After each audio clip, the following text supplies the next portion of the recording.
Assalamualaikum warahmatullahi wabarakatuh. Waalaikumsalam. Alhamdulillah. Wassalatu wassalamu ala rasulillah wa ala alihi wa sahbihi wa mawalah amma ba'd. Akhwatal Islam, para pendengar dan pemirsa Radio Roja TV dimanapun Anda berada, dan juga para pendengar dan pencinta radio Hidayah FM Pekanbaru, para pendengar dan pencinta radio Sahabat Muslim Tegal, para pendengar dan pencinta radio As-Sunnah Kita Cirebon, dan para pendengar dan pencinta radio Roja di manapun Anda berada.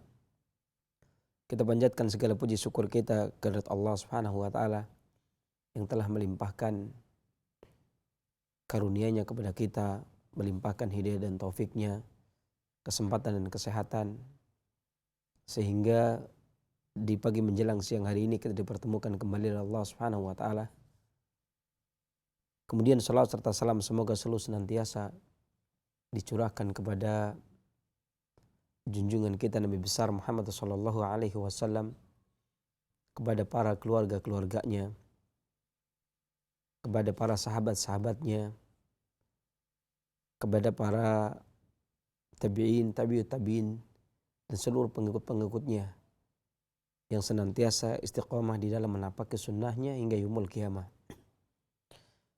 Dan ada pun kemudian daripada itu melanjutkan kembali pembahasan yang kemarin, masih membahas tentang buah-buahan yang bisa dimanfaatkan dan digunakan untuk menjaga vitalitas di bulan Ramadan yang akan datang.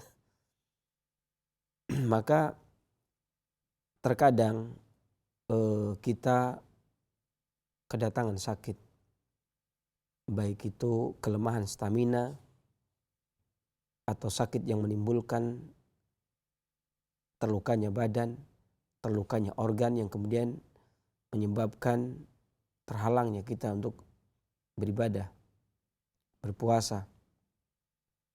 Ya, maka sedikit banyak kita akan membahas tentang tanaman-tanaman yang diciptakan oleh Allah Subhanahu wa taala untuk kita. Dan pada kesempatan kali ini kita hendak membahas dan menguraikan tentang khasiat dan manfaat dari labu parang, atau orang biasa sebut, ada yang menyebut dengan labu merah, ada yang menyebutnya dengan labu kuning,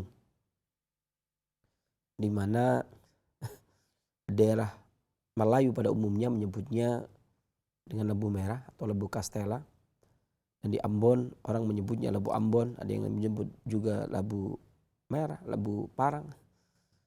Sementara di Jawa ataupun di Sunda menyebutnya dengan nama waluh. Labu yang merupakan tanaman semak merambat yang memiliki batang berkayu, teksturnya lunak, kemudian berbentuk segi lima, berambut dan berbuku-buku. Ini warnanya hijau muda, di mana daunnya tunggal, kemudian ujung daunnya runcing, tepi daunnya berombak, pangkalnya membulat, berbulu, warnanya hijau. Kemudian bunganya tunggal terdapat di ketiak daun, dan mahkota bunganya berbentuk corong, kemudian bertancap lima, bercangap lima, dan berbulu-bulu kuning, dan buahnya bulat, kemudian berdaging, warnanya kuning muda, makanya disebut sebagai labu kuning. Kemudian biji labu tersebut keras pipih, warnanya coklat muda. Dan labu parang ini sebenarnya sudah sangat lama dibudidayakan, sekitar 1400 sampai 400 tahun sebelum Masehi. Dan labu parang ini diyakini berasal dari kawasan Meksiko Tengah, di mana tanaman ini merupakan tanaman semusim yang menyebar juga sampai ke Amerika bagian utara dan sampai ke Amerika bagian selatan.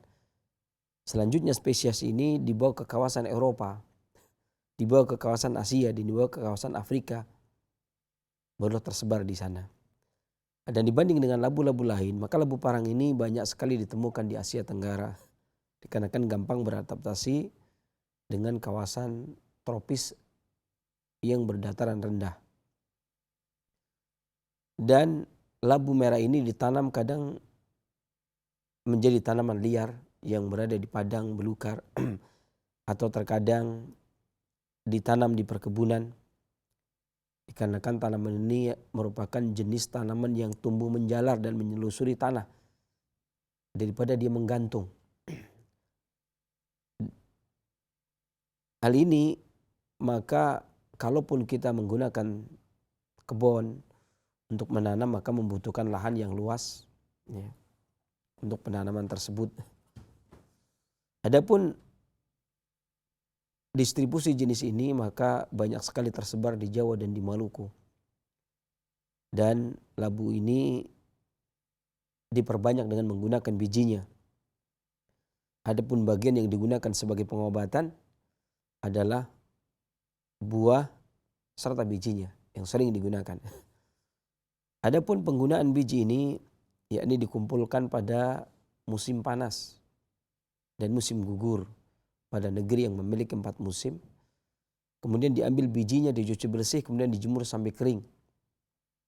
Dan penggunaannya yakni digunakan sewaktu masih segar.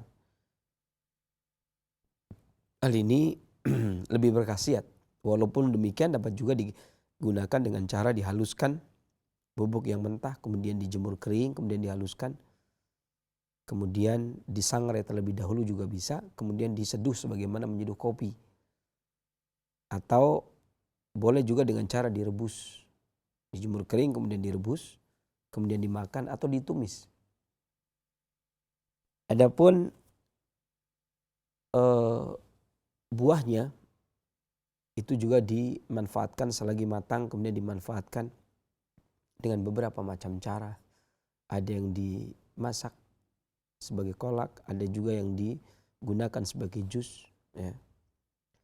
Dan semuanya para pengobat klasik menggunakan berdasarkan karakteristiknya, di mana buahnya yang lezat ini bermanfaat untuk menyejukkan dan membersihkan darah yang ada di dalam tubuh. Dan kelezatannya membuat tubuh kita menjadi sejuk. Manakala kita seharian terjadi atau terkena panas dan menghindari air atau kekurangan cairan, maka ketika di sore harinya kita menggunakan buahnya yang lezat dan menyejukkan darah, membersihkan panas yang ada di dalam tubuh, ya, membuat labu ini sangat dibutuhkan, terutama bagi orang-orang yang seharian kekurangan cairan ataupun kekurangan makanan. Dikarenakan dia bersifat dingin, ya, dan meningkatkan stamina dikarenakan manisnya. Dia bermanfaat untuk meningkatkan stamina, memulihkan kembali energi vital, kemudian menguatkan perut. Maidah watihal, orang hari ini menyatakan limpa dan lambung, menguatkan limpa dan lambung. Ya, kemudian meningkatkan stamina kembali, memulihkan stamina yang letih, yang lesu.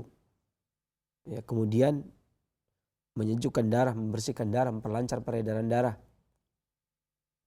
mencegah terjadinya darah keluar dari pembuluhnya, mencegah mimisan, mencegah pendarahan, mencegah panas dalam, bahkan mengobati juga panas dalam dan pendarahan.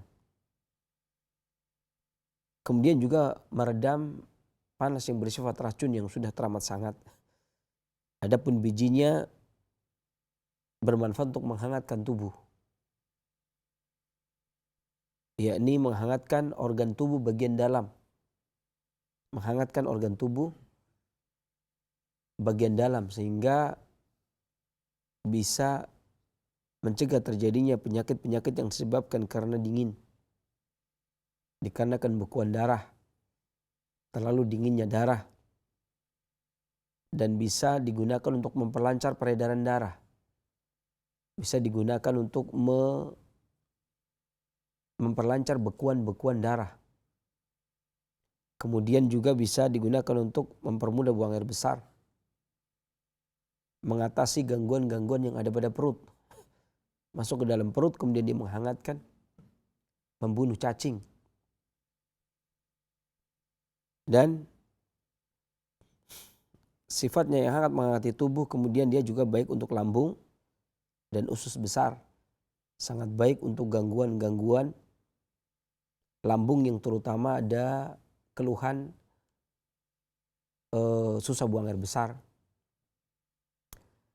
Kemudian susah buang air besarnya ini disertai dengan rasa mual. Kemudian nyeri pada perut manakala perutnya ditekan. Kita raba, kemudian kita pegang, tekan perutnya, tekan sedikit nyeri. Maka bisa digunakan bijinya untuk mengatasi gangguan seperti itu. Seperti susah buang air besar dikarenakan adanya panas, adanya stuck. Maka dia akan memperlancar, adanya hambatan atau bekuan, maka dia akan memperlancar. Ya. Kemudian khasiat buahnya ini dikenal sebagai tonik, meningkatkan energi vital dan sistem kekebalan tubuh dan menghilangkan panas yang ada pada tubuh. Ini berbeda dengan bijinya. Sementara bijinya kalau buahnya itu menyejukkan, mengusir panas, kemudian bijinya bisa digunakan untuk menghangatkan. Dan kedua-duanya meningkatkan stamina tubuh. Jadi kalau mendapatkan labu, maka bisa digunakan untuk orang yang terkena penyakit panas dan terkena penyakit dingin. Yang terkena penyakit panas maka digunakan buahnya, yang terkena penyakit dingin maka yang digunakan bijinya. Dan buahnya juga mampu menghilangkan dahak, peluruh, mempermudah buang air kecil. Kemudian mengatasi peradangan-peradangan. Dan ini merupakan bahan obat yang digunakan untuk mempermudah buang air besar. Anti peradangan termasuk radang lambung, kemudian radang usus, dan peradangan-peradangan di daerah lainnya. Kemudian mencegah pengendapan lemak di dalam darah sehingga menurunkan kolesterol, menyeimbangkan kadar gula dalam darah dan gangguan liver, serta mengatasi rabun senja. Dan ini dikarenakan sifat dingin dan rasa manisnya, maka dia bisa menguatkan limpa dan lambung sehingga bisa mengurai gula, kemudian membuang bahan-bahan yang tidak dipergunakan oleh tubuh, kemudian meningkatkan sistem pencernaan tubuh sehingga bisa mengatasi gangguan diabetes atau kencing manis. Adapun bijinya ini sangat bermanfaat untuk membasmi parasit aneka jenis cacing. Dan buahnya ini termasuk buah yang tidak beracun, bijinya termasuk biji yang tidak beracun. Dan barang siapa yang mengkonsumsi obat ini dalam jangka waktu yang panjang dan dosis yang besar, maka dapat menyembuhkan cacing penghisap darah. Ya, di mana orangnya kurus, bisa terjadi pendarahan karena cacing penghisap darah. Dan baik untuk mencukupi gizi, ini bijinya. Kemudian mengatasi bengkak dikarenakan kelemahan limpa yang lemah atau pembengkakan di limpa, dan mengatasi batuk akibat tenggorokan yang kering. Atau untuk ibu menyusui maka bisa digunakan untuk ASI. Ya, kemudian kaki tangan yang bengkak sabir melahirkan, dan juga untuk gangguan pembengkakan pada prostat. Kemudian para peneliti memberikan andil yang besar bahwasanya labu ini banyak mengandung, pada buahnya banyak mengandung karotin atau beta karotin, di mana kalau tubuh membutuhkan vitamin A maka dia akan dirubah menjadi vitamin A oleh hati.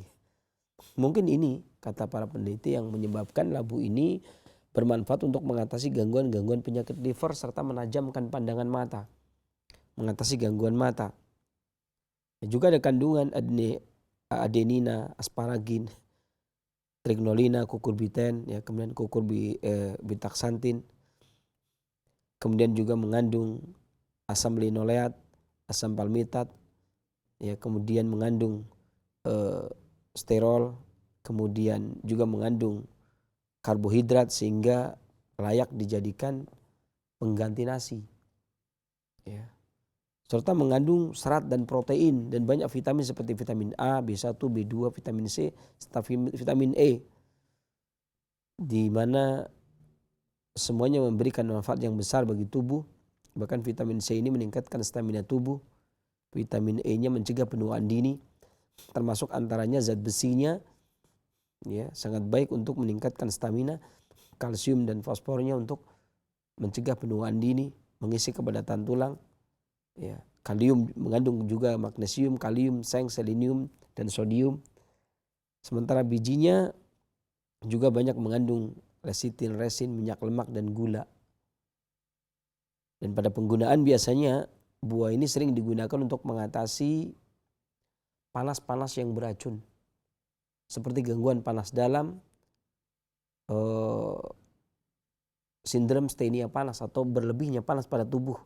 Berlebihnya panas pada tubuh itu biasanya akan menimbulkan kulit terdapat menjadi bintik-bintik hitam, ya, bintik-bintik merah, kemudian berbintik-bintik, kemudian keluar bintik-bintik merah, atau terjadi koreng, borok dikarenakan panas racun yang ada pada darah. Itu juga bisa juga akan menjadi sebab munculnya bisul. Maka buahnya bisa digunakan untuk mengatasi bisul, borok, membersihkan darah. Nanti membersihkan ini, membersihkan panas dari darah, menyejukkan kembali darah. Membersihkan di sini adalah membersihkan panas racun darah, sehingga keluarnya panas yang beracun yang ada pada darah akan menjadikan darah menjadi sejuk kembali, sehingga mengatasi efek dari apa yang disebabkan oleh panas darah tersebut, seperti borok, bisul, kemudian pada kulit terdapat bintik-bintik merah.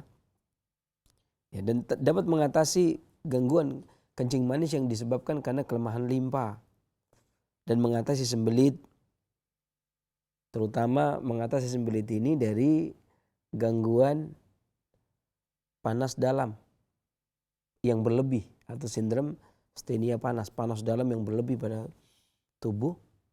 Ya, maka terbuangnya panas akan mendorong lebih kuat. Artinya dia sifatnya mendorong, dia memiliki kekuatan untuk mendorong feses atau buang air besar untuk terdorong kemudian keluar. Ya, laksatif dia sistemnya, dia mampu mendorong buang air besar yang tidak bisa keluar kemudian keluar. Dan ini cocok digunakan pada orang-orang yang sembelit sampai 4 hari, 3 hari, kemudian terjadi stuck di perut, yang kemudian ketika ditekan perutnya nyeri, dan biasanya disertai dengan kembung. Ya, maka bisa digunakan yang buahnya. Kemudian juga sebagai peningkat stamina, meningkatkan stamina yang lemah, letih, lesu, dikarenakan kurang nutrisi, juga kurang gizi, kurang saripati makanan yang tidak tercerna dikarenakan gangguan pencernaan.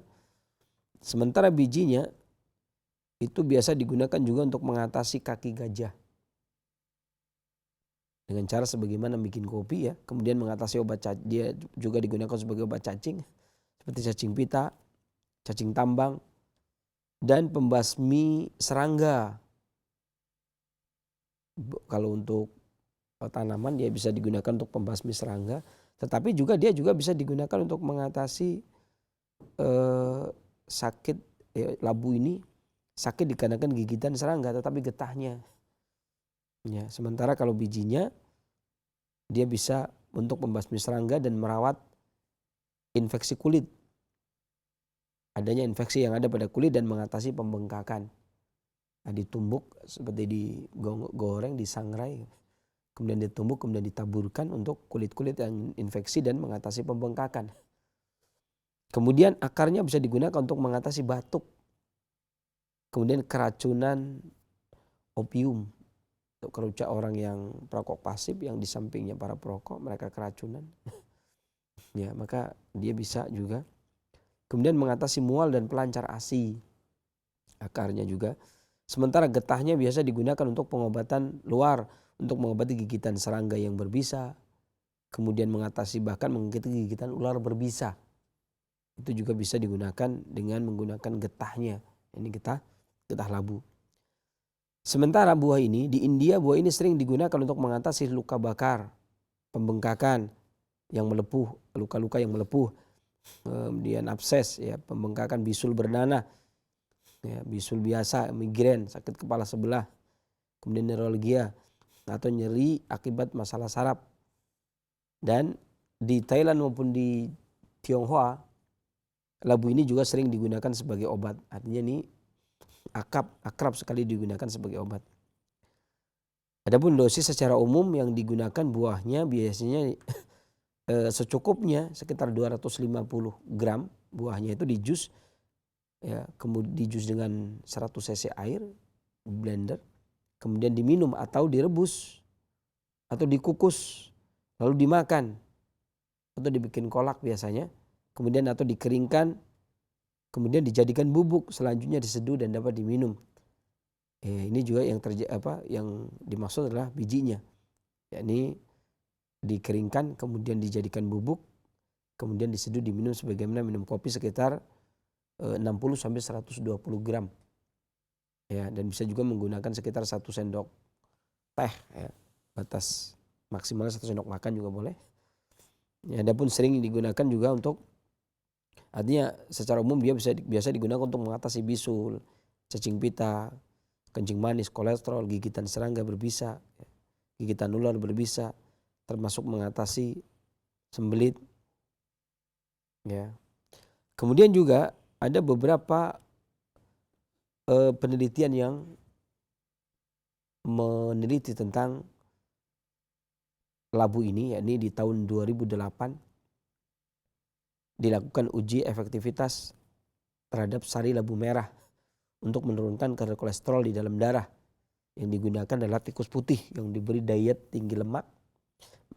Kemudian penelitian dilakukan oleh Ika Lucia Agustin, ya, pada program studi pendidikan biologi jurusan matematik dan ilmu pengetahuan alam di Fakultas Keguruan dan Ilmu Pendidikan Universitas Muhammadiyah Malang. Dari Departemen Biologi Universitas Muhammadiyah Malang ini membuktikan potensi ekstrak sari dari labu merah ini atau labu parang ini sebagai penurun kolesterol, dan penelitian tersebut menguji sebanyak 27 tikus putih yang sebelumnya diberi diet tinggi lemak, kemudian diberikan sari labu merah. Hasilnya ekstrak labu merah ini atau sari labu merah mampu menurunkan kadar kolesterol dalam darah. Ini total, kolesterol total. Dia juga bisa menurunkan trigliserid dan LDL serta meningkatkan HDL atau lemak yang baik atau high density lipoprotein, atau kolesterol yang baik dalam darah secara signifikan dia meningkat. Ya. Dan ini dilakukan pada dosis 130 gram labu yang sarinya labu, ya, sekitar 130 gram sekitar 1,3 on, ya. Kemudian juga untuk anti obesitas kegemukan, labu juga dilakukan yakni ekstrak larut air yang kemudian dinamakan PG 105 dari batang labu parang, ya, yang memiliki juga efek anti kegemukan atau anti obesitas. Ya, hal ini makanya labu ini bisa digunakan untuk menurunkan berat badan dan juga bisa digunakan untuk meningkatkan, tapi yang digunakan adalah batangnya, dan labunya juga bisa digunakan untuk meningkatkan stamina dan mengatasi gangguan pencernaan.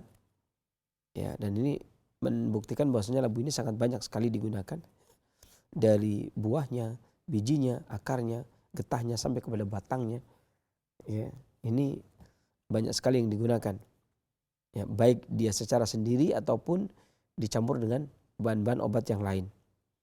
Ya, kiranya demikian yang bisa kita sampaikan pembahasan tentang labu ini. Ya, mudah-mudahan bermanfaat untuk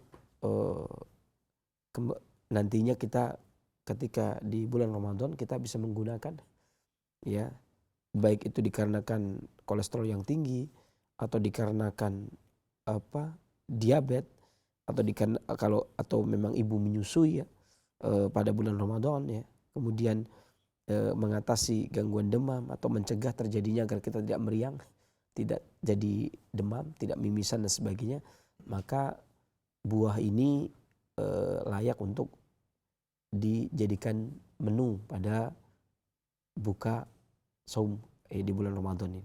Demikian, mudah-mudahan bermanfaat. Dan untuk sesi kedua kita masuk ke sesi tanya jawab. Untuk memandu sesi tanya jawab saya serahkan kepada saudara saya Al-Khreda, silakan. Baik Sinse, Muhammad Faris Al-Kiai, terima kasih atas pemaparannya. Dan tiba waktunya kita akan membuka sesi tanya jawab. Namun sebelum kita membuka sesi tanya jawab, ada ingin saya tanyakan nih Sinse. Tadi disebutkan ini baik atau biasa dipakai untuk buka puasa kolak dari labu kuning ini Sinse. Adapun kolak kita ketahui ini banyak dicampur dengan santan dan gula Sinse. Apakah kombinasi kolak ini dengan santan dan gula dan labu kuning ini baik untuk kita Sinse? Sebenarnya tergantung bagaimana kita mensiasati.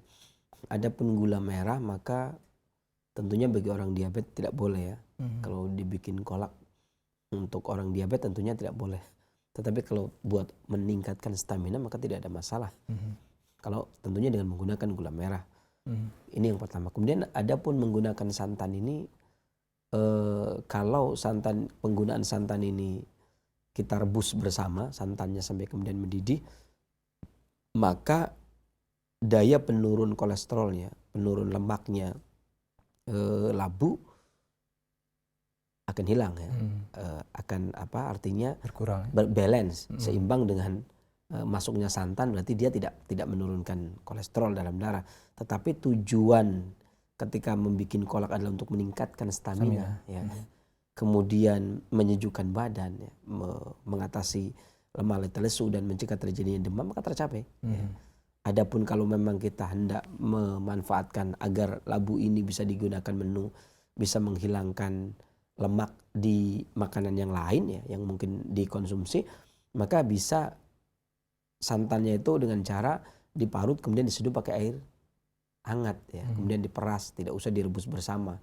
Setelah mendidih kolak tersebut kemudian diperas santannya dengan air hangat, kemudian dimasukkan dan diaduk, sudah cukup, tidak perlu dipanaskan di atas api.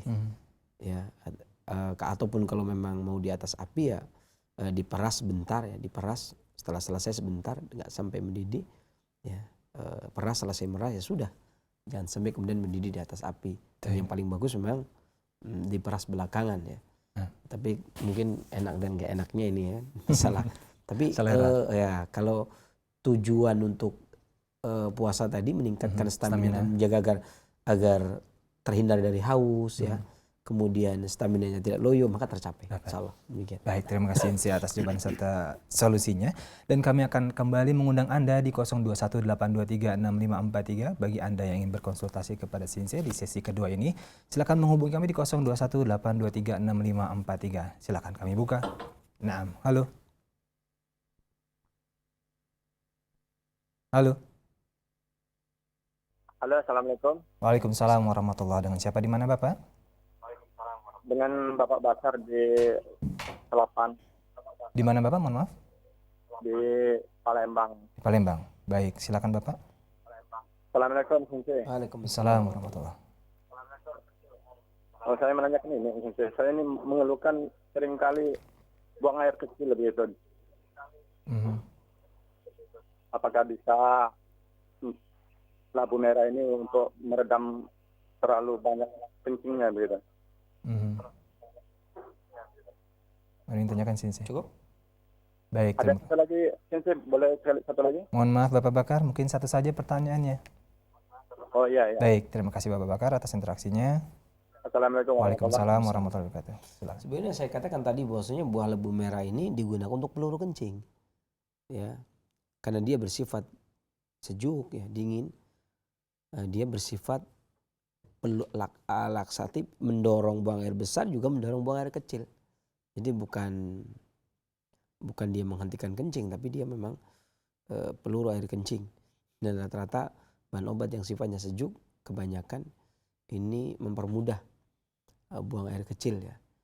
Adapun seseorang yang sering kencing, maka tentunya ada beberapa hal, apakah dikarenakan adanya kelemahan di kantung kemih atau ginjalnya ya terlalu dingin juga akan bisa mengakibatkan dia sering buang air kecil. Ya, maka beberapa bahan obat yang sering digunakan di antara yang menghangatkan tubuh kemudian mencegah terjadinya kencing, salah satu di antara yang paling mudah adalah madu.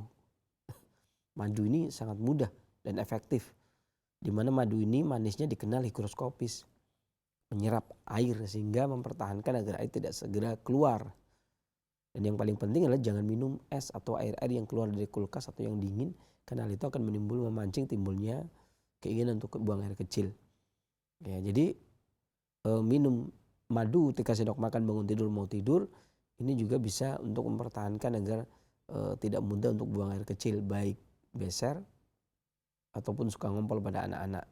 Ya, demikian mudah-mudahan Allah angkat penyakitnya.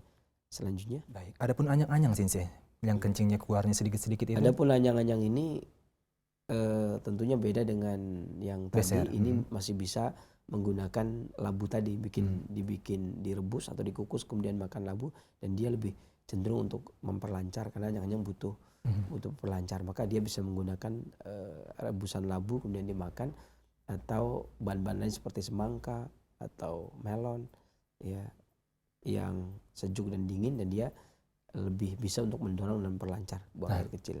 Baik, terima kasih Sensei atas jawaban serta solusinya, dan kami akan kembali mengangkat di 0218236543 bagi Anda yang ingin berkonsultasi. Silakan. Halo. Halo.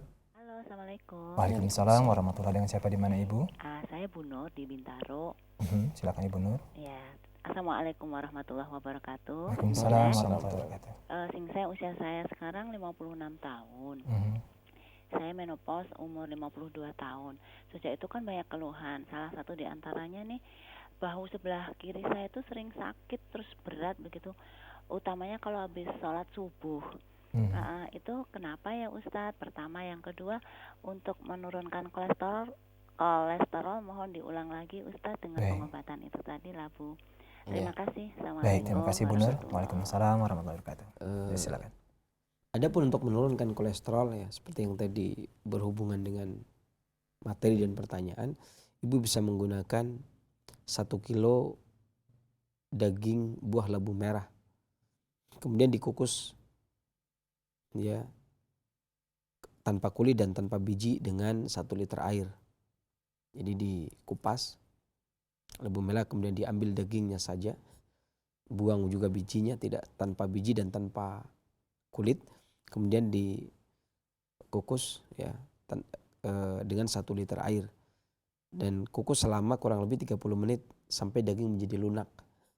Setelah daging menjadi lunak, airnya tersisa menjadi 600 mili ya, kemudian disaring dibagi 3 dan diminum 3 kali sehari. Ya, jadi mohon maaf, bukan dikukus, direbus ya. Jadi kalau dikukus kan ininya di atasnya.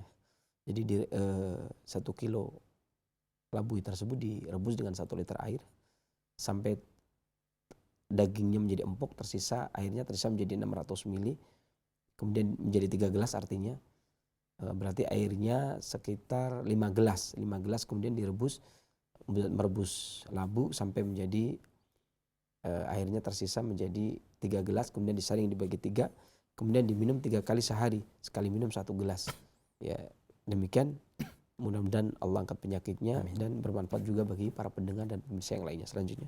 Baik, demikian Ibu Nur di Bintaro. Semoga bermanfaat bagi Ibu Nur dan kita semua. Dan di belakang Ibu Nur silakan, masih ada kesempatan bagi Anda yang ingin menelpon di 0218236543. Halo. Halo. Ya, halo. Baik, nampaknya terputus. Kami berikan kesempatan kembali di 0218236543 bagi Anda yang ingin bertanya perihal kesehatan Anda. Silakan. Halo. Naam. Halo. Assalamualaikum. Waalaikumsalam warahmatullahi, dengan siapa di mana Bapak? Ini lagi di Cikarang nih Pak. Baik, silakan Bapak. Ini mau nanya, menurut dokter kan istri saya mau dikiret nih Pak. Itu bisa nggak ya obat yang herbalnya gitu Pak? Istri Bapak Pak ya?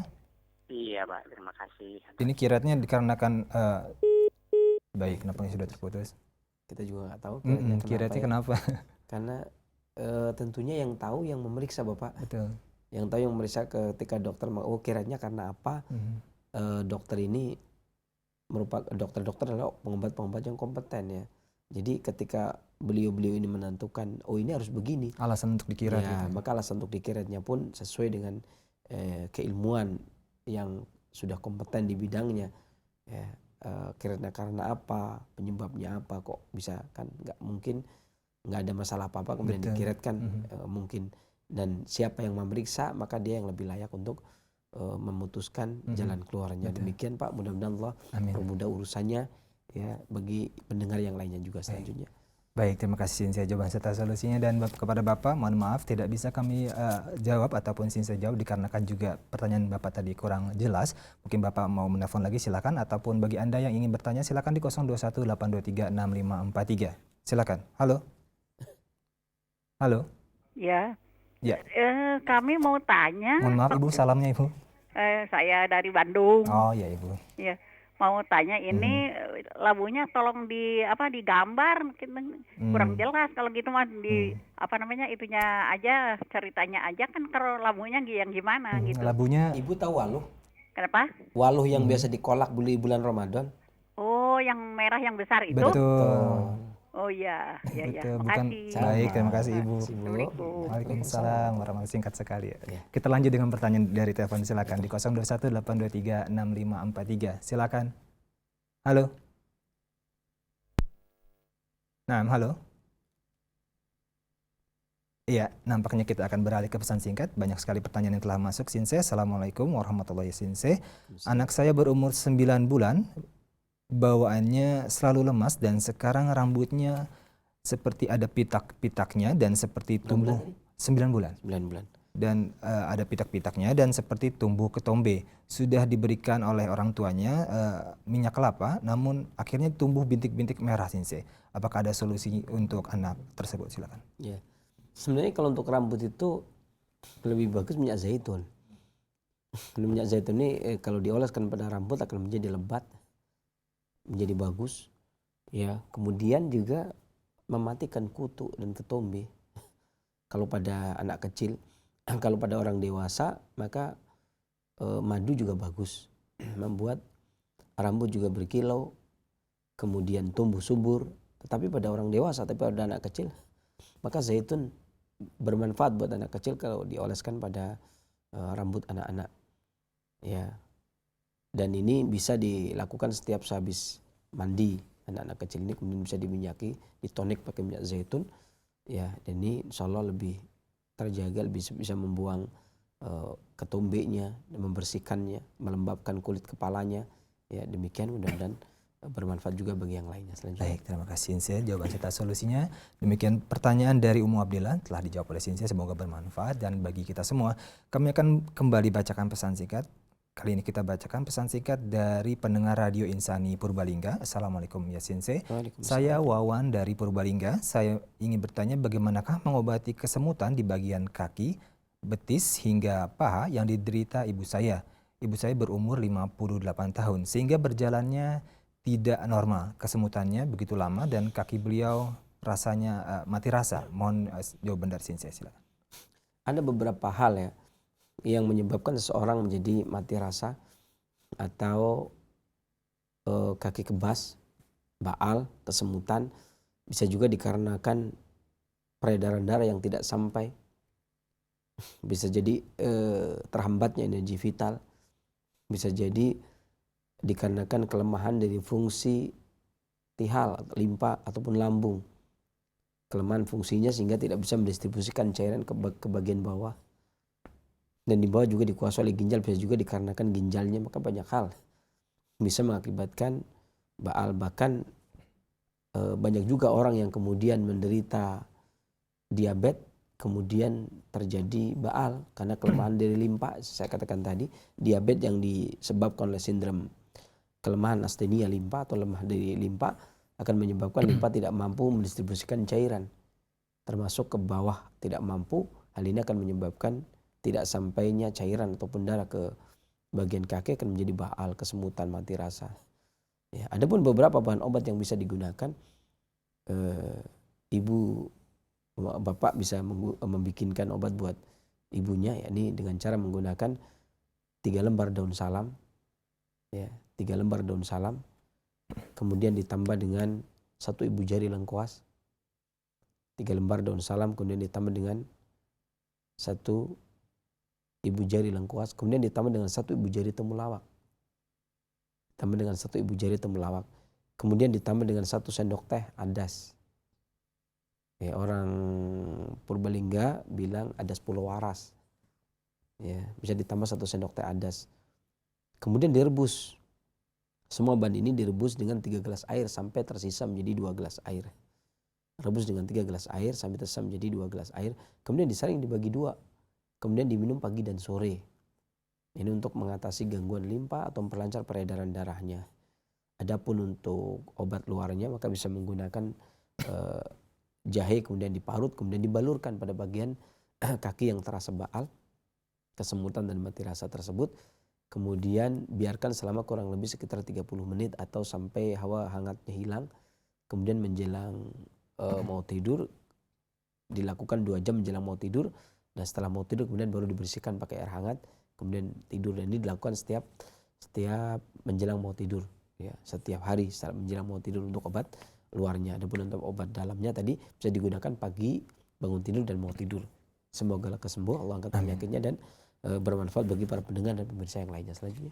Baik, demikian Bapak Wawan di Purbalingga, semoga bermanfaat jawaban dari Sinse, dan kembali kami bacakan pesan singkat dan masih pertanyaan dari Radio Insan di Purbalingga. Assalamualaikum Sinse. Waalaikumsalam. Jika ada gusi sakit ataupun sedikit bengkak, apakah ada solusi dari herbalnya Sinse? Silakan Sinse.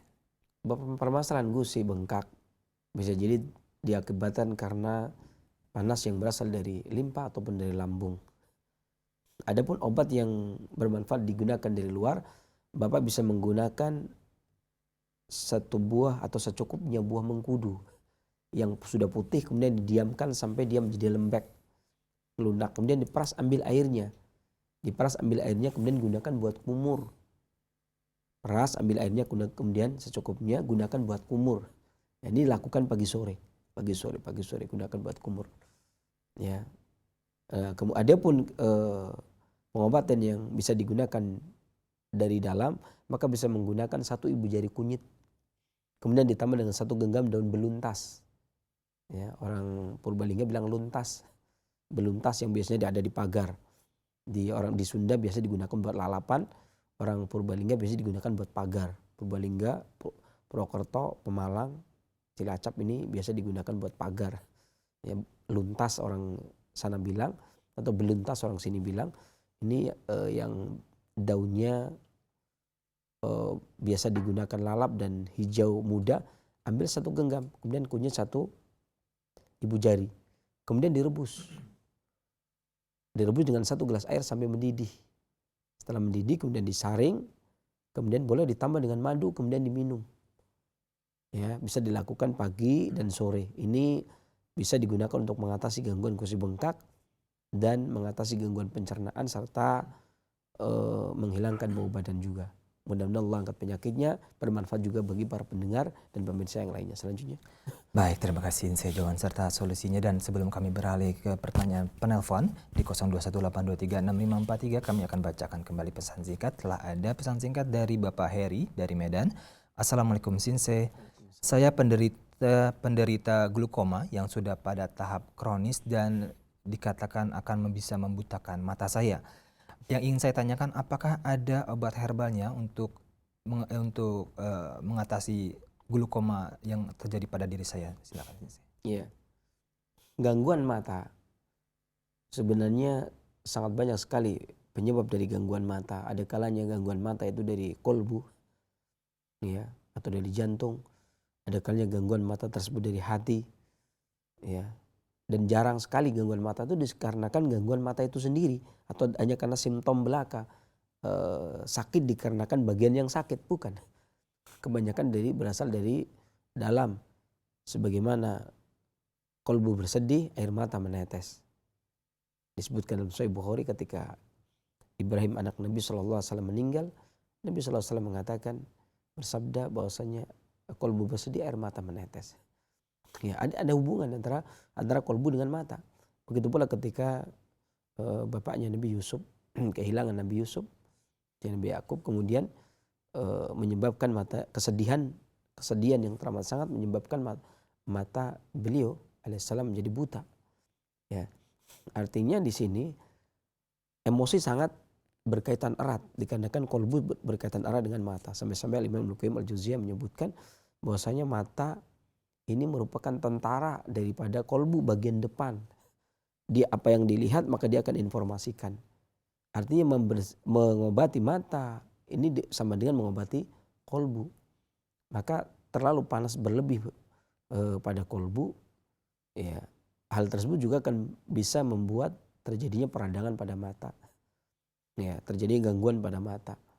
Maka pengobatannya untuk membersihkan panas atau racun yang ada pada mata biasanya ya dengan cara mengatasi dari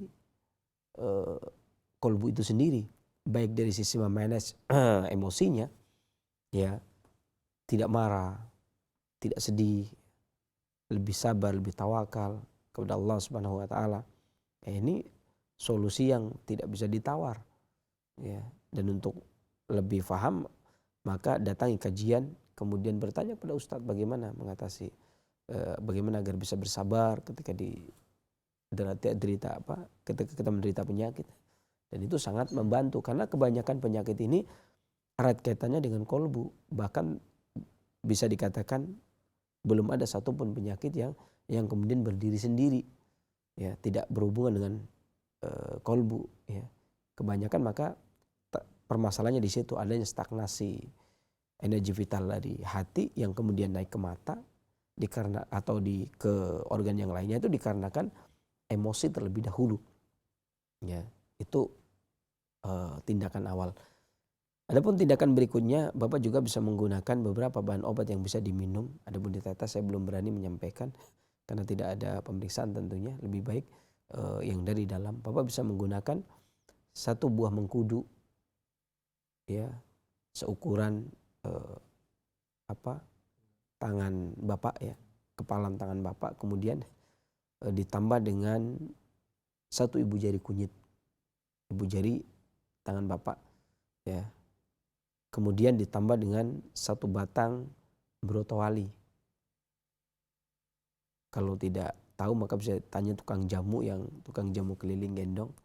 Ini saya lihat tukang jamu Solo itu di mana-mana. Sampai di waktu saya ke ND saja ada tukang jamu, ya, dari Solo. Luar biasa memang. Setahun pulangnya 3 kali. Jadi saya rasa Medan pun ada. Karena menjajah kemana-mana. Bisa batang brotowali, dan brotowali pun namanya nasional. Jadi masih bisa didapatkan.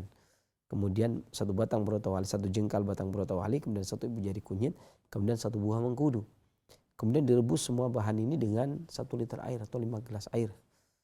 Ya, agar tersisa menjadi 3 gelas. Ya, kemudian disaring bagi 3, minum pagi, siang, dan sore.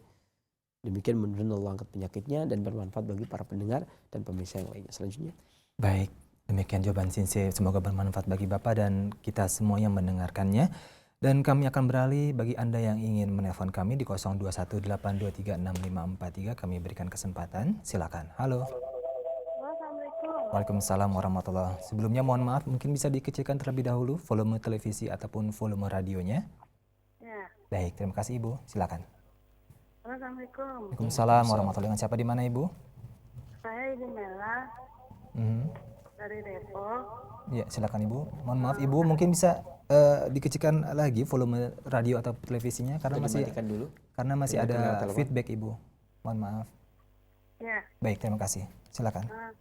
Saya Ibu Mela dari Depok. Saya mau bertanya, abang saya sakit lemah kakinya gitu,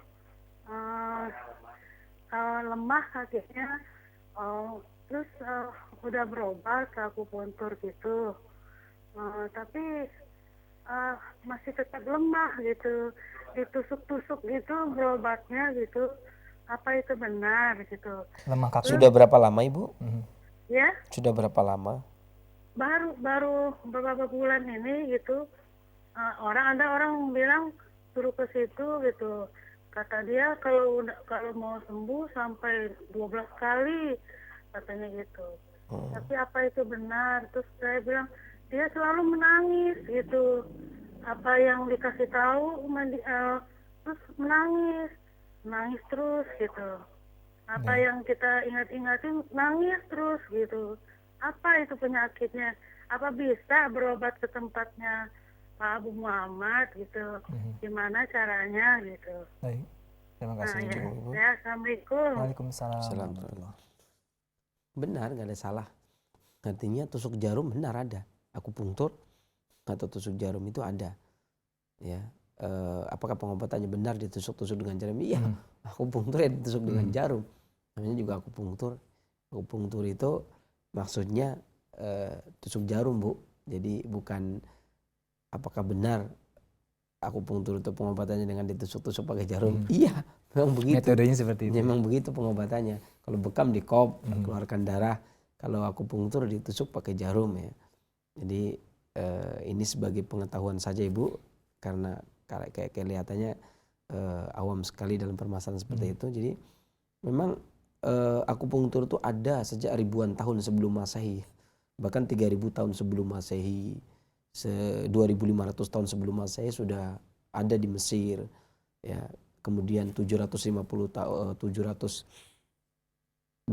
sebelum Masehi buku-buku akupunktur sudah dicetak di Tionghoa dan digunakan dan efektif, bisa digunakan baik untuk lumpuh ya, baik untuk jaringan-jaringan meridien ya, atau Qingluo, jaringan permasalahan jaringan-jaringan energi vital tubuh ya, kemudian kelumpuhan, kemudian badan mati separuh dan sebagainya seperti yang tadi disampaikan. Ya benar, memang adanya demikian, itu untuk meningkatkan kembali, menguatkan kembali energi vital. Dan sekarang akupunktur itu sudah banyak ya tersebar ya. Di negeri ini juga diakui, bahkan saya bisa katakan pengobatan tradisional pertama kali yang diakui di negeri kita ya akupunktur ya. Pada waktu dirjennya dipegang oleh Dr. Satrio, presidennya masih Bapak Insinyur Soekarno waktu itu. Itu yang pertama kali disahkan ya akupunktur. Bahkan asosiasi pengobat tradisional besar yang pertama kali pun akupunktur. Seperti Ikatan Naturopatis Indonesia yang berdiri tahun 70-an. Ya, sementara pengobat-pengobat jamu, tukang jamu kayak pengobat tradisional Indonesia ini baru-baru kemarin ya, ibaratnya 2000 sekian, 2005 baru berdiri asosiasinya. Artinya 2005 itu kemarin Bu. Sementara akupunktur sudah di zaman Pak Harto, bukan Pak Harto, Pak Karno, di Pak Soekarno ya. Itu beliau yang meresmikan karena kabarnya diresmikan, dibolehkan dikarenakan beliau sendiri sakit jantung, itu diobati oleh para akupunkturis dan para shinsei. Maka ini betul ya, jadi kita tidak mengatakan itu salah dan betul adanya. Dan kalau pengen tahu ya penyakitnya apa, Bapak tanya atau Ibu ke yang nerapi sebenarnya sakitnya apa, kemudian diperiksa ya. Dan sakit-sakit seperti itu kalau kemudian dikasih tahu nangis, dibilangin ini juga bisa jadi berhubungan dengan kolbu ya. Dikit-dikit nangis, maka berhubungan dengan kolbu. Selain dicari tahu orang-orang yang akrab ya, ada permasalahan apa ya, kemudian dicari tahu. Nah, ini juga diikhtiarkan, diusahakan untuk berobat betul, tetapi untuk mengatasi kolbu ya tidak sesederhana dengan obat seperti obat nangis kunyit ya, obat nangis ditusuk terus tambah nangis itu ya. Sedih itu ya obatnya tetap dicari tahu ya, dari mana dia bisa begitu, kenapa kok terjadi kelainan di dalam permasalahan berpikir. Karena ketika seseorang berpikir berlebih, kesedihan yang berlarut itu pun lama-kelamaan dari kolbu akan berimbas kepada paru-paru, paru-parunya akan lemah, orangnya bisa menjadi kurus, ya, kemudian pertahanan tubuh menjadi lemah, kekhawatiran cemas kemudian akan meninggi, akan menyebabkan limpa menjadi lemah, 2 tangan 2 kaki akan melemah. Ya, kalau tidak dicari tahu dari sisi penyakit kolbunya, artinya dari sisi penyakit mindsetnya, pemikirannya, dari sisi emosinya, nanti pengobatan apapun tidak akan bisa membuahkan manfaat karena ternyata penyebabnya itu tidak diobati. Maka penyebabnya kalau begitu ya terus dikit-dikit nangis bisa jadi pengobatnya dari kolbu. Maka bisa dicari tahu, tanya ke style kajian rojah, kemudian tanya ke para ustadz bagaimana agar membuat saudara saya ini bahagia gitu kan. Jangan dikit-dikit nangis, dikit nangis. Atau bisa juga digali, ditanya ada apa sih sebenarnya. Ya, adapun sakitnya sebenarnya sakit apa, maka bisa ditanyakan kepada yang menterapinya. Sementara ibu bisa menggunakan lengkuas, kemudian diparuh, dibalurkan pada bagian kakinya pagi, siang, dan sore. Mudah-mudahan bermanfaat dan Allah angkat penyakitnya selanjutnya. Baik, demikian Ibu Mela, semoga bermanfaat bagi Ibu Mela serta abang Ibu Mela, semoga bermanfaat dan diangkat penyakitnya. Dan di belakang Ibu Mela silakan di 0218236543. Masih ada kesempatan bagi Anda yang ingin berkonsultasi. Silakan. Halo. Halo. Nah, bagi Anda yang ingin berkonsultasi silakan, masih ada kesempatan beberapa menit ke depan di 0218236543. Silakan. Halo. Ya, Halo. Ya, halo. Assalamualaikum. Waalaikumsalam warahmatullahi wabarakatuh. Ya, silakan Ibu. Mungkin mohon maaf Ibu bisa dikecilkan terlebih dahulu volume televisinya. Baik, terima kasih Ibu. Ya. Ya, silakan. Saya mau bertanya Pak. Nah. Ustaz. Saya menderita penyakit tumor tapi saya takut di kemoterapi. Apakah ada Tumor apa, Bu? Halo? Saya menderita penyakit tumor. Iya, tumor apa, Bu? Tumor enggak tahu itu yang dibilang orang ganas, bilang magelang. Di sebelah mana, mohon maaf Ibu, ada tumornya? Banyak, di bagian mana? banyak sekali tumbuh Pak. Ada di bagian leher, di tepian. Baik. Begitu. Di bagian sela-sela paha saya. Tapi saya takut kemoterapi. Apakah ada solusi obat herbalnya ya? Adapun ukurannya Ibu, mohon maaf. Ukuran tumornya cukup besar? Besar sudah Pak. Oh, baik. Terutama yang paling sakit di bagian mana, Bu? Yang sekarang saya menderita lagi baru-baru. Leher. Bagian sebelah kanan saya. Leher. Di kanan. Pokoknya bagian ketiak semua kena. Seluruh kanan gitu Bu ya?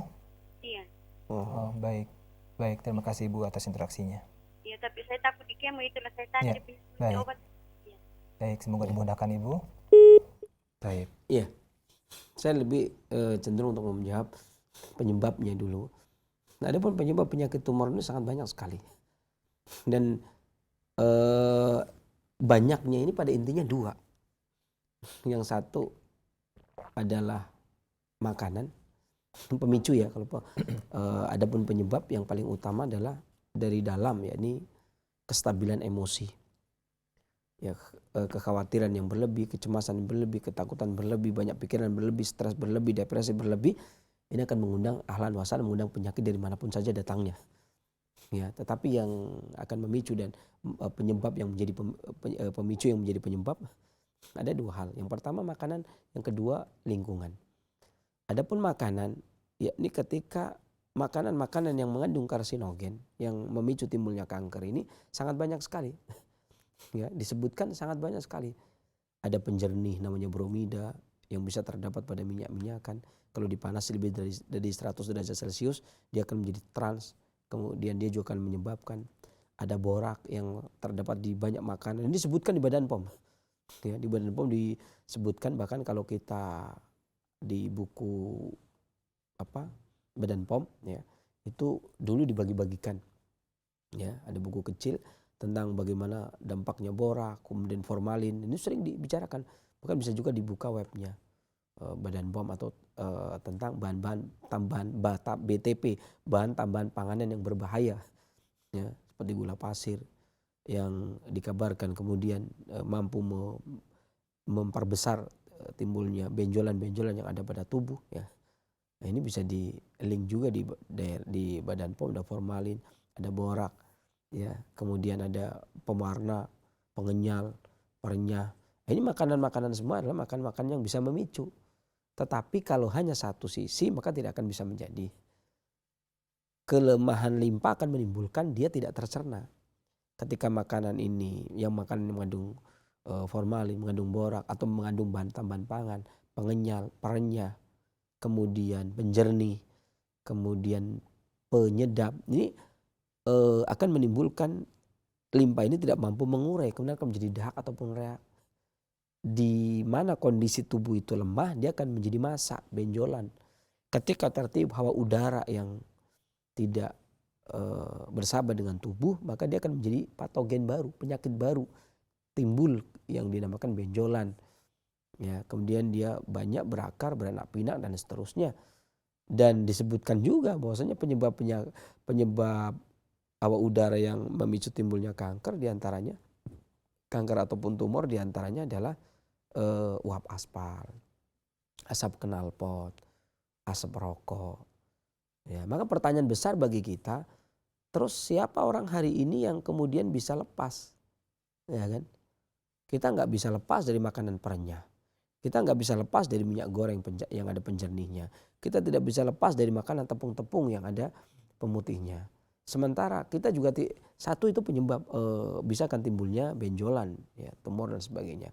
Kemudian ketika kita keluar rumah, uap aspal itu akan bisa memicu, dan bahkan dikatakan ketika dari dalam makanan kemudian sudah ada, kemudian dari luar ada, akan jadi. Secara teori demikian. Maka pertanyaan besar adalah kenapa sampai hari ini ada orang yang terkena, ada orang yang tidak terkena. Ya, alhamdulillah sampai kita tidak terkena, kami tidak terkena. Alhamdulillah. Itu karena apa? Tentunya tidak lain dan tidak bukan karena karunia Allah. Karena usaha kita mentok sedikit. Orang hari ini, di zaman ini, di negeri ini, siapa yang bisa menghindari dari penyakit seperti benjolan? Penyebabnya sudah kita makan. Ya, hawa udaranya sudah kita dapat, teori kena. Ya kan, makan gula pasir tambah membesar. Siapa yang bisa lepas? Nggak ada yang bisa lepas. Nggak ada yang bisa lepas. Terus kok bisa lepas? Kalau bukan karena karunia Allah Subhanahu wa taala, tidak. Maka yang pertama kali ketika seorang sakit, yang paling harus dilakukan adalah berdoa kepada Allah Subhanahu wa taala. Kenapa? Karena orang-orang yang sehat pun karena karunia Allah. Usahanya apa sih orang kita juga memakan, hampir semua orang di negeri ini memakan makanan yang memicu timbulnya tumor yang seperti Ibu sampaikan. Iya kan? Saya boleh berjibaku, siapa orangnya yang hari ini bisa lepas? Walaupun dia kemudian mengatakan, saya sudah diet ketat. Seperti apa dia diet ketatnya? Apakah Anda ke Badui? Ya kan? Hidupnya di Banten, Badui, yang tidak ada uap aspal? Enggak, ya udah. Berarti sudah menghirup. Ya kan? Apakah makanan Anda terbebas dari pestisida? Tidak, ya. Bagaimana bisa? Apakah Anda terbebas dari BTP, bahan tambahan pangan? Hanya sedikit, tapi dari dalam yang dimakan, kemudian tambahan yang datang dari luar kan harusnya jadi. Ya kan? Tapi tidak jadi ternyata. Maka tidak lain dan tidak bukan, kalau dibilang usaha itu kesehatan karena usaha kita. Kita berupaya untuk hidup sehat. Maka tidak mencukupi upaya kita untuk hidup sehat di hari ini, di negeri ini, di zaman ini. Ya. Dan itu pun dikatakan oleh Imam Ibnu Qayyim al-Jauziyah sekian ratus tahun yang lalu. Ya, artinya kita tidak bisa. Hanya kita benar-benar mengharap karunia Allah Subhanahu wa taala, mudah-mudahan Allah berikan. Ya, jadi kesehatan yang kita berikan, maka saya ingatkan kepada kaum muslimin semuanya, para pendengar, pemirsa Radio Roja, ya kan? Maka inilah nikmat dari Allah Subhanahu wa taala. Maka mana lagi nikmat dari Rabb kita yang mau kita dustakan? Ya, ini sudah tidak bisa ditawar lagi. Kalau bilang enggak, ini saya pola hidup, makanya saya sehat. Omong kosong, nggak bisa. Ya, kalau kita kemudian membaca tentang penyebab penyakit yang ada di zaman ini, maka tidak ada satu manusia pun yang lepas secara teori. Kalau lepas, maka bukan karena usaha kita, tapi karena karunia Allah Subhanahu wa taala. Maka yang pertama tentunya Bu, ya, syukuri, berdoa kepada Allah, karena tentunya yang menurunkan Allah, yang menurunkan penyakit Allah, yang mencabut, yang mengangkat, yang menyembuhkan Allah Subhanahu wa taala, bukan yang lainnya. Ya, saya ceritakan tentang tumor ini. Ada cerita yang diceritakan oleh Safi Rahman Mubarakfuri. Ketika menceritakan tentang tarikh Makkah, beliau menceritakan tentang seorang dari Maroko, seorang wanita yang mengidap penyakit kanker payudara, stadium lanjut yang sudah tidak bisa diobati. Ini ibu masih ada harapan diberikan kemo oleh dokter. Ini tidak, kemo tidak bisa, sinar tidak bisa, kemudian operasi suntik tidak, semua dokter sudah tidak tanggung. Kemudian dia melakukan umroh bersama dengan suaminya. Ya, kemudian, dan sering saya ceritakan ini, umroh dengan suaminya, visa umroh kan biasanya kan kalau visa itu 1 bulan ya, tapi tergantung travelnya mau beli tiket yang berapa. Kemudian beliau tinggal 1 bulan, teman-temannya pulang, suami istri masih ada. ya. Suami masih tinggal di hotel, kemudian istrinya dinasihati oleh orang teman-temannya tinggal di Masjidil Haram. Ya, sehari-hari yang dia lakukan adalah puasa, kemudian berbuka dengan kurma, ajwa dan seterusnya. Dan dia basuh kanker payudaranya dengan air zam-zam dan dia minum air zam-zam sampai 1 bulan kering, yang baunya busuk, yang tadinya luka parah, semua pengobat sudah tidak, yang dia datangi tidak mampu untuk mengatasi, dalam jangka waktu 1 bulan kemudian baikan. Setelah itu kemudian balik cek kepada dokter, kanker seakar-akarnya sudah tidak ada lagi. Ya, ini nikmat Allah, nikmat Allah. Maka yang saya sangat anjurkan adalah kembalilah. Berarti kembalinya kan untuk menunjukkan kolbu ke Al-Quran dan As-Sunnah dengan pemahaman salafus soleh. Alhamdulillah ini rezeki yang luar biasa, nikmat yang sangat besar sekali. Maka kemudian ibu bisa mendekatkan diri dengan agama, ya, mendengar tausiah dari para ustadz, konsumsi air zam-zam, ya, kemudian makan kurma, ya. Kemudian ini bahan-bahan yang tentunya bagaimana mungkin kalau ayat Allah, kemudian hadis-hadis Nabi yang mulia, kemudian masuk ke relung kolbu ibu, kemudian menyebar ke setiap jaringan-jaringan pembuluh darah ibu, kemudian mengenai penyakit-penyakit yang diderita oleh ibu, bagaimana mungkin mereka tidak hancur lebur, berkeping-keping. Padahal gunung pun ketika dibacakan Al-Quran, ketika ditimpakan Al-Quran kan hancur. Maka wallahi akan lebih layak hancur penyakit tersebut, tentunya dengan izin Allah Subhanahu wa taala. Ya, banyak berdoa, mendekatkan diri kepada Allah Subhanahu wa taala, beragama, mengkonsumsi makanan-makanan yang mendapatkan rekomendasi dari Nabi sallallahu alaihi wasallam, kurma, madu, minyak zaitun, ya, habatus sauda. Kalau ada kapsul habatus sauda, minum habatus sauda 3 kali sehari, 3 kapsul pagi, siang, sore. Madu 3 sendok makan pagi, siang, sore. Minyak zaitun 1 sendok makan pagi, siang, sore. Gunakan. Ya, kemudian air zam-zam minum. Ini adalah obat yang ada rekomendasi. Ya. Obat soda, obat segala macam penyakit. Di dalam madu terdapat obat. Habatus sauda, air zam-zam tergantung apa niat kita meminumnya. Ya, minyak zaitun minyak yang memiliki berkah yang bisa digunakan buat obat.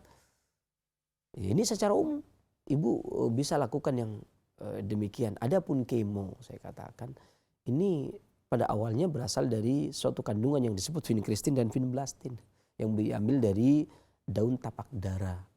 Ya, kalau ibu hendak menggunakan daun tapak dara ini ibu bisa klik di Google tapak dara, itu nanti keluar tapak dara itu bermahkota, bunga yang bermahkota 5, warnanya ada yang merah, ada yang putih, dia jenis kamboja-kambojahan, tapi dia kecil, biasanya ditaruh di tanaman hias, ya. Kalau pengen tahu bisa diklik di Google, ya ibu, kemudian dia akan keluar gambarnya tapak dara itu. Ya, itu satu tanaman setinggi 50 cm.